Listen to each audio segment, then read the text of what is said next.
Barry White music. Hello. That's the voice he had. That's the voice he had? Yeah. Who is he? Do you speak of? Barack Obama. Yeah. So, do you want to talk a little bit about falling in love? Because You guys want to talk about falling in love? because the way I put it is this: you fell in love with a guy. He was smart. He did some things. He had a big dream. It was great. It was exciting. There was lust. And you got married. You had a kid, and then a whole bunch of new stuff happened. No, but it's a really good story. We need to talk.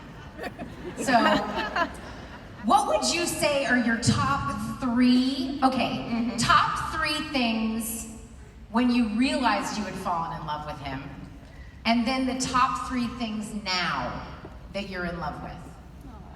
That's a good question. First of all, he was surprisingly handsome. And I said, well, okay, so that sounds funny. Because he was assigned to be my advisee, so I met him on paper first. And okay, so Barack Obama on paper sounds a little strange, right? Let's start with Barack Hussein Obama. It's like, what kind of name is that? So I can understand all the people out there who are nervous about that name. I sort of looked at it and like, where did you get that name from? Then I found out on paper that he was from Hawaii. What black people are from Hawaii? So I started having this picture, you sort of picture, I saw short, really skinny, the image that comes up, sort of pocket protector maybe, and he went to Harvard, and the other thing was like, all the partners were like, this young man, we met him, he's outstanding, and I thought, he's not all that. He's a black man that can talk straight, and they're all like, he's wonderful. So I was, because they don't think we can talk straight, so they're all enamored, and I'm like, okay, just everyone settle down. I will be the judge. There's your mom. Right, yeah, there it is. So I have this image, and then the picture that we got was a bad, passport picture. It's so like him, he rushed into Walgreens, I'm sure at the last minute, and got some big picture. So I looked at it and I thought, nah. And then I had to call him for the first call, so I talked to him over the phone, and that voice was like, hello. And I was like, I literally was like, because I didn't expect that voice with the image and the name and all the other stuff, right? So I was sort of like, I didn't know what to expect on day one. But he was late, so I was already irritated because it's like your first day on the job, dude, come on now. But then when I saw him, he was Barack Obama, and he was very cute. And I was like, ooh, so there was a little kind of, ooh. I definitely felt that. When I first saw him, he stood up and he's like, I'm really sorry. I'm just like, ooh. So that was there from Jump Street. And then we started talking. And I had to take him to lunch. Our first lunch was a 2-hour lunch. And I was really just like, I'm gonna take this little boy to lunch. I'm gonna deposit him with someone. So I started learning about him and the trajectory he had taken and his unusual background. And Barack was always Barack. He was confident without being cocky. He was funny. He was self-deprecating. He was open. He wasn't enamored by the firm. He wasn't thirsty. He was just cool. Does everybody know what thirsty is? Thank you. Yeah. Break it down. Hungry. Trying too hard. Yeah, trying needs too it. hard. Yeah. He wasn't Thirsty. He wasn't thirsty.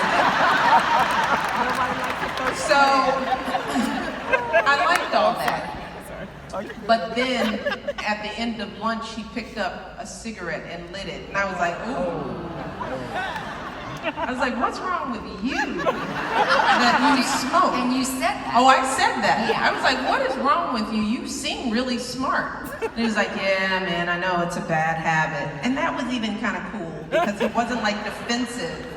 So there was a thing there, but I was in my I'm a lawyer mode and you're my advisee. So I started like running through my head the girlfriends I was going to introduce him to because I had a lot of girlfriends and I was like, oh, you would be good for X, Y, or Z. So so Barack and I became friends first, and I really did not have the notion that we would date. So we became friends first, and we just had the same outlook and perspective, and he was just easy with everyone. I loved the way he treated people in the office. You know, he talked to the secretaries, he stopped to talk to the janitor, he was respectful, and he was really brilliant. You know, he did work that summer that some of the partners still talk about. But he didn't brag about it. It was just, he was just I call him in the book a unicorn. Just this interesting mixture of intellectual, cool. He could play ball, which was important in my household, you know. And actually, when we started dating, I had my brother test him out on the court. So we were getting serious, and it's like, take him to play basketball. Tell me what he's like. Right. Because you can tell a lot about how a guy is on the court. And so I was like, go see what he's about. First of all, can he play? Right. Yeah. Ish. Because, you know, when you say you ball, you know, it's like, what does that look like? Right. What do you think that looks like? You know? In my head, I'm thinking, I need to get someone who can go play ball with the guys. Right. Like, Craig will check them out for you. Okay. So the report back from a pickup game they went to was that he was a decent player. He wasn't a ball hog. Do you know what that means? I'm sorry. Self-explanatory. He didn't take shots. He knew the game. He passed when he needed to, but he was confident enough to take his shot. So my brother was like, good guy. So I was like, all right. And he can play. So he's coordinated, right? That's good. That's sexy. Come on, ladies. Somebody who's got a little, you know, it's that walk. Yeah, we know the walk. Gotta coordinate. So I was Has he always walked with that swagger walk? Yes. Wow. Yes. Doesn't like it. And sometimes it's sexy and sometimes it's just slow. It's like, you know, come on, let's go. Let's go. When I'm watching him do it, it's sexy, but when I'm trying to get somewhere, it's slow. But yes, he's always never been in a rush. Never in a rush. Is that Hawaii, maybe? It's Hawaii. It's Hawaii. Yeah. Never in a rush. He's like, I'm coming, I'm speeding. It's like, you're not moving any faster. You really aren't. Which brings me to something that I swear I got to these pages in the book and I was like, oh my God, Barack Obama does this too? So what is that? Which part of the book? Okay, well, so there's a lot of things to jump to, but I'm on my way or I'm almost home. Oh yeah. So, I mean, how many people, I'm just telling you, how many people get that text from somebody, I'm on my way, and then they don't come? It takes forever. Irritating. It's 2 hours, 3 hours. I'm irritating. It is the worst. And I was like, wait, he did that too. Oh God, he did that so much. You know, it was the hope of when he'd be home. That's the beginning of hope.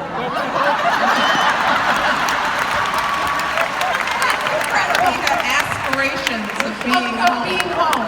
Baby, I'm there. It's like, no, you're not. But it was only irritating when we had kids because that's the thing about marriage. And we digress from the love part. So we fell in love. Yeah. It was all good. But what came from there was a real relationship. Was a real relationship. With yes, children, with negotiation of time. Negotiation. And here's the thing I learned about marriage, and something that I share in the book is that you come together as these individuals, and you have to come into the relationship whole. You know, you can't come in looking for the other person to complete you. And that works well.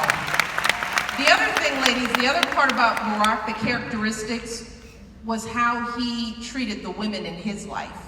So this is the only reason I don't believe in love at first sight. I believe in like and lust at first sight, but love comes with really knowing people. And you need to see a man with other people, his family. How does he treat his sister? How does he care about his mother?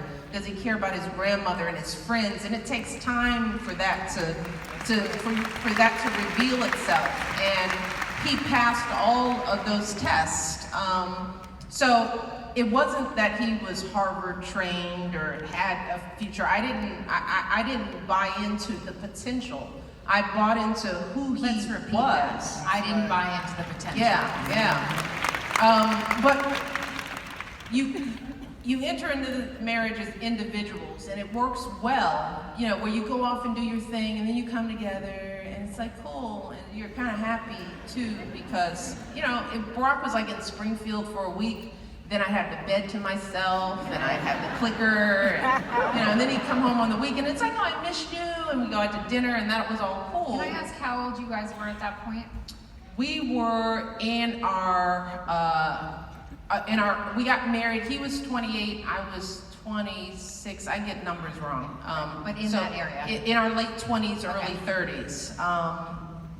But then we had kids, and that's when the tensions start, because that's your first joint project together.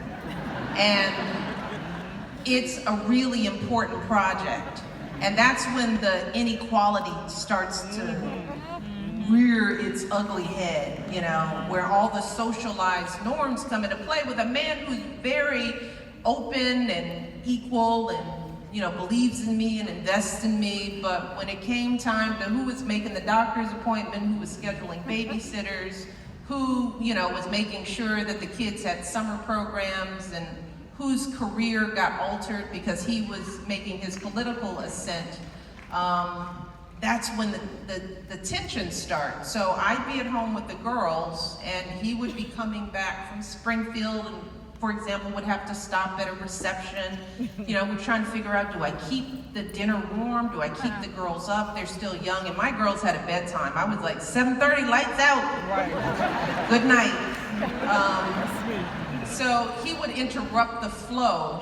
You were one of those moms that played with, can I get some water? Oh no. It's water's closed. There's no water anymore. It's water. When the sun goes down, water shuts off. It's like, you're not really thirsty, baby. Just close your eyes. Close your eyes. That's really familiar. So you're trying to coordinate your life with your kids and keep them on track, and then they want to see dad, and dad wants to see him, and he'd call, and baby, I'm gonna be there. And then 15 minutes will come, about 30, an hour, and with each minute I'm fuming. I'm just getting more angry and angrier. And I realized what I had to do was ask him, not when you're coming home, but where are you? You know? Because if you're at the reception and you haven't even gone to get your valet ticket, your car, you're not gonna make it in 15 minutes. So, and he couldn't figure that out, right? So that's when we had to sort of learn how to communicate, and I had to learn how to deal with my frustrations, and that's when marriage counseling came in, and what I learned from it. But let's just pause for a Yes. second. So you said that's when marriage counseling came in. So in the book, you really do talk about going to marriage counseling. Yes, I And do. I want to say, yay you. Yes, for a couple of reasons. Normalizing a tool that is out there that has so much stigma on it, and debunking the idea that if you go to therapy, you're crazy. Well, that's, yeah. But these Yeah. exist. These sort of ideas exist, and I thought it was really important, and thank you for revealing that with such honesty, because I think it's one that we all need to hear.